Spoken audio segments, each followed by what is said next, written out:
ये सीधी तस्वीर देख रहे हैं बीजेपी के प्रदेश अध्यक्ष बाबूलाल मरांडी खुद गोगो दीदी योजना को लेकर के फॉर्म भरवा रहे हैं। महिलाओं में उत्साह देखिए, काफी संख्या में यहाँ पर महिलाएं जो है पहुंची है और फॉर्म भर रहे। क्या दीदी आपने फॉर्म भर लिया? हाँ भर लिया। क्या उम्मीद है, किस चीज को लेकर के बुलाया गया था? इस फॉर्म से क्या फायदा होगा? अब फायदा तो होगा ही, जो भी है मोदी सरकार है तो यकीन है कि फायदा होगा। अच्छा, मोदी सरकार, इसके माध्यम से कितना पैसा मिलेगा, ये जानकारी मिला? या 2100। हाँ। मैया सम्मान योजना भी चल रहा है, उसका फायदा मुझे कोई फायदा नहीं मिला है अभी तक, तो मैं वही बोलूंगी। मैंने फॉर्म भी भरा है और ना तो अब वो फॉर्म ले रहे हैं कोई लोग, और मैं उसके लिए कितनी बार वहाँ पे दफ्तर पे भी जमा करने के लिए गई मगर नहीं लिया गया वो फॉर्म अभी तक, मैया योजना का फॉर्म। नहीं, फायदा नहीं मिला। फायदा भी नहीं मिला, फॉर्म सबमिट ही नहीं हुआ तो फायदा क्या मिलेगा? इससे क्या उम्मीद है? इससे तो उम्मीद है, मोदी जी है तो शायद यकीन है कि एकदम होगा ही होगा। हेमंत सोरेन से उम्मीद नहीं है? अब ये तो हम नहीं कह सकते, मेरा तो नहीं हुआ, 1000 रुपया नहीं आया, वो फॉर्म सबमिट नहीं हुआ। क्या नाम है आपका? नीसू सोनी जी। लेकिन ये सरकार जो कह रही है कि नहीं, ये गलत योजना है, इसका कोई औचित्य नहीं है, आप लोगों को भरोसा है कि ये मिल जाएगा? यकीन तो है कि मिल जाएगा। और भी जो महिलाएं हैं उनसे भी बातचीत, क्या आप लोगों को क्या जानकारी है, क्या हो रहा है यहाँ? हम बच्ची, हमको नहीं पता है। अच्छा, किसको देखने के लिए आए? बाबूलाल जी को। ये जो योजनाएं चल रही है, इससे क्या बेनिफिट होगा, महिलाओं का उत्थान होगा? आपको लगता है कि मैया सम्मान योजना हो या गोगो दीदी? हम बच्ची है। दीदी, और भी जो महिलाएं हैं उनसे जानते हैं आखिर इस योजना का कितना लाभ मिलेगा, और ये जो गोगो दीदी योजना है और मैया सम्मान योजना है, दोनों में क्या फर्क है? आप लोग फॉर्म भरे हैं दीदी? जी हम नहीं भरे हैं। नहीं भरे हैं? नहीं भरे हैं, बेटी भरी है। हम पोस्ट ऑफिस से जुड़े हुए हैं, एजेंट है तो इसलिए हमने। आप लोग फॉर्म भर दिए? हाँ भर लिए। मैया सम्मान का भरे थे? हाँ भरे थे। नहीं मिला? नहीं मिला है सर। उम्मीद है कि बीजेपी आएगी तब मिलेगा। अब देखिए। आपको कौन बेहतर लगता है, मैया सम्मान या फिर गोगो दीदी? अब उतना तो भी नहीं बता सकते हम। भर दिए खाली? दीदी आप भर दिए? जी भर दिए। क्या उम्मीद है, कौन बेहतर है आपके नजर में? अभी तो कुछ बोल नहीं सकते हैं, जब तक इधर का क्लियर नहीं होगा कैसे बोलेंगे। मैया योजना का तो अभी हम तो नहीं भरे, बाकियों का सुने हैं कि आ चुका है 2 किस्त। 1000 बढ़िया है या 2100 बढ़िया? देखिए जो ज्यादा रहेगा वो तो बढ़िया ही रहेगा। अच्छा, ज्यादा पर जाना है?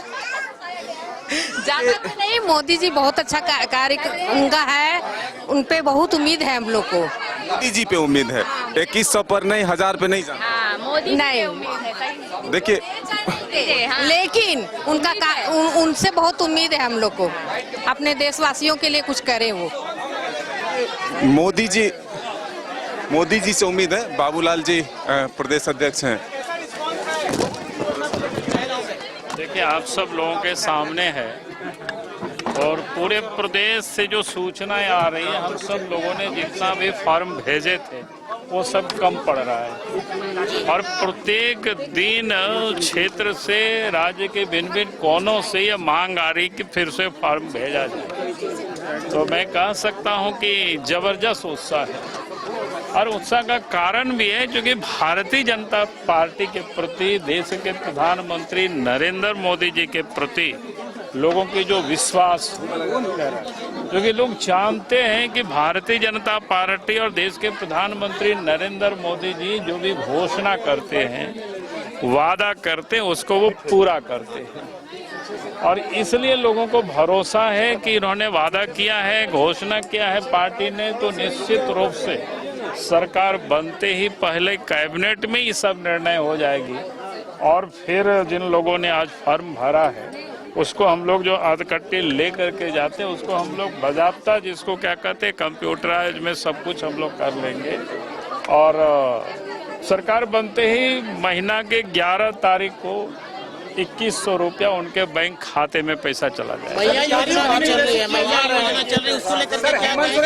आप लोग उल्लंघन कर रहे हैं नियमों का। ने ट्वीट करके कहा कार्रवाई जांच क्या हमने कहा कि भाई उनको जांच करनी चाहिए, कार्रवाई करना है तो करनी चाहिए। मैं तो आकर के खुद, आप सब लोग देख रहे हैं, गांव में हमने माँ बहनों के फॉर्म भरा है।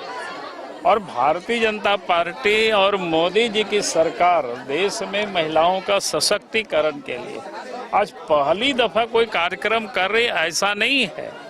आप सब कई एक योजनाओं को जो माँ बहनों को समर्पित है। सबसे बड़ा तो देश के जो पार्लियामेंट और विधानसभाओं में महिलाओं के लिए 33% सीटों को रिजर्वेशन दे दी गई है कानून बना करके, तो बहुत बड़ी बातें हैं। उसके साथ साथ लाखपति दीदी को भी बनाया जा रहा है। रोजगार के क्षेत्र में भी आगे लोग बढ़े, उसके भी प्रयास हो रही है। महिलाओं के लिए शौचालय, 3 तलाक जैसे कुप्रथा थी महिलाओं का, उसको भी समाप्त किया गया। जहां मातृत्व अवकाश जहां पर 12 महीना था उसको 26 महीना कर दिया गया। ऐसे अनेकों का महिलाओं की जनधन खाता खोला गया। फिर देश में झारखंड में भी आपको याद होगा जब पहली बार सरकार बनी तो बच्चियों को हम लोगों ने साइकिल देना प्रारंभ किया था।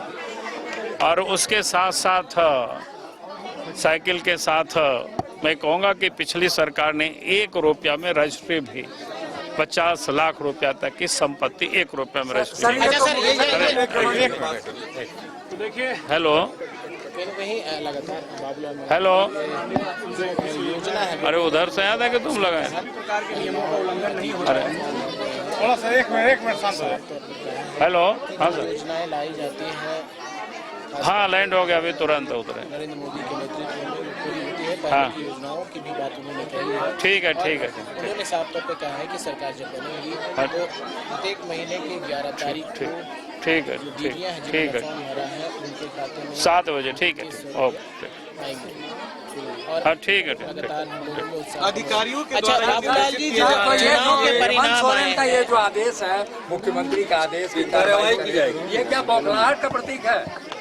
ये तो साफ दिखता है भाई। पॉलिटिकल पार्टी, हम डेमोक्रेटिक पार्टी हैं। अगर आज एफआईआर होनी चाहिए तो सबसे पहले हेमंत सोरेन पर होनी चाहिए, जेएमएम के नेताओं के ऊपर होनी चाहिए। उनके जो अध्यक्ष है और खुद कार्यकारी अध्यक्ष है जेएमएम के, उनके ऊपर होनी चाहिए। इसलिए होनी चाहिए कि 2019 के चुनाव के घोषणा पत्र में उन्होंने क्या घोषणा किया था कि 72,000 रुपया गरीबों को साल में पैसा देंगे। उन्होंने घोषणा किया था कि भाई हम चूल्हा खर्च 2,000 रुपया माँ बहनों को देंगे। उन्होंने कहा था कि जो बुजुर्ग है, विधवा है, दिव्यांग है, 2,500 रुपया पेंशन देंगे। उन्होंने घोषणा किया था 5 लाख लोगों नौजवानों को रोजगार देंगे, नहीं तो राजनीति से संन्यास ले लेंगे। उन्होंने घोषणा किया था कि 5,000 और 7,000 रुपया भत्ता देंगे।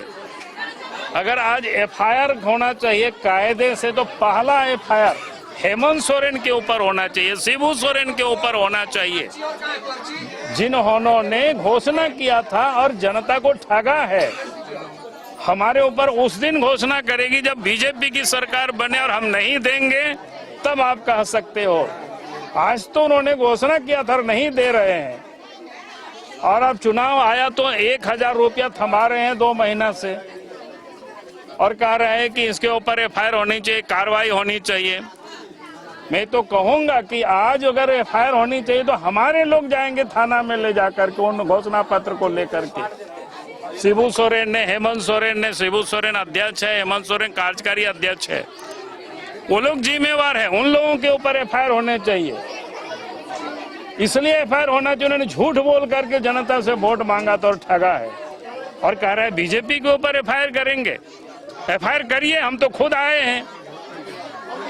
हरियाणा चुनाव को लेकर के क्या कहा? हरियाणा चुनाव में बिल्कुल, आप देश की जनता ने, हरियाणा की जनता ने भारतीय जनता पार्टी की पिछले 10 वर्षों की कामों पर फिर से मोहर लगा दी और देश के प्रधानमंत्री आदरणीय नरेंद्र मोदी जी और हमारे राष्ट्रीय अध्यक्ष श्री जेपी नड्डा जी, अमित शाह जी, यानी हमारे केंद्रीय नेतृत्व के कुशल नेतृत्व में देश आगे बढ़ रहा है, तरक्की कर रहा है और जनता उस पर मोहर लगा रही है। झारखंड में कितना असर पड़ेगा ये जो हरियाणा के? मैंने तो झारखंड में पहले ही कहा था कि झारखंड में इस बार रिजल्ट जो आएगी पिछले सारे रिजल्ट की रिकॉर्ड को तोड़ करके नया रिकॉर्ड बनाएगी। अच्छा बाबूलाल जी, दिल्ली में आप लोग बैठक भी किए, कब तक उम्मीदवारों के नाम की घोषणा? अब दिल्ली हम लोगों ने पहुंचा दिया, अब दिल्ली में करेंगे तो आपको खबर कर दी जाएगी।